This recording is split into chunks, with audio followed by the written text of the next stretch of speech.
Kitchen ഏരിയയിൽ ഒരു രക്ഷയുമില്ലാത്ത വഴക്ക് നടക്കുവാണ്. ഈ വഴക്കെന്ന് പറയുന്നത് ഷാനവാസ്, ബിന്നി, അനീഷ് ഇവരാണ് പ്രധാന ആൾക്കാരെന്ന് പറയുന്നത്. അതിൽ ഈ ഭക്ഷണത്തിൻ്റെ പേര് പറഞ്ഞിട്ടാണ്, അതായത് പഞ്ചസാര മോഷണം, അതോടൊപ്പം തന്നെ ബിന്നി ക്യാപ്റ്റൻ ആയിരുന്നപ്പോഴത്തേക്കും നേരെ ചൊവ്വ ആൾക്കാർക്ക് ഭക്ഷണം സമയാസമയത്ത് കിട്ടിയില്ല എന്നൊക്കെ പറഞ്ഞുകൊണ്ടുള്ള ഒരു പോര് അവിടെ അനീഷ് തുടങ്ങി. പിന്നെ ഷാനവാസ് പിന്നെ അനീഷിനെ എതിർത്ത് സംസാരിച്ചു.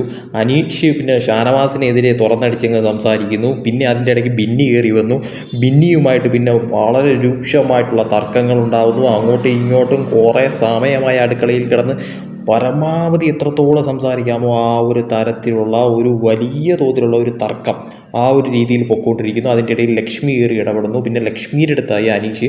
അങ്ങനെ അനീഷ് ഒരു ഒറ്റയാളായി അവിടെ നിൽക്കുന്നു. ബാക്കിയുള്ളവരെല്ലാവരും കൂടി കൂട്ടം ചേർന്നുകൊണ്ട് അനീഷിനെതിരെ സംസാരിക്കുന്നു. പക്ഷേ അനീഷ് അവരെ ഏറിൽക്കയറ്റുന്ന തരത്തിലുള്ള തിരിച്ചുള്ള വർത്തമാനങ്ങൾ സംസാരിക്കുന്നു. അങ്ങനെ ആകെ കൂടി ഒരു ഭയങ്കരമായിട്ടുള്ളൊരു തർക്കമാണ്. പക്ഷേ സംഭവം സീരിയസ് ആയിട്ടുള്ള ഒരു സംഭവമായിട്ടൊന്നും മാറിയിട്ടില്ല. അത് വഴക്കുണ്ടാക്കി ആ വഴക്ക് തീർന്നു.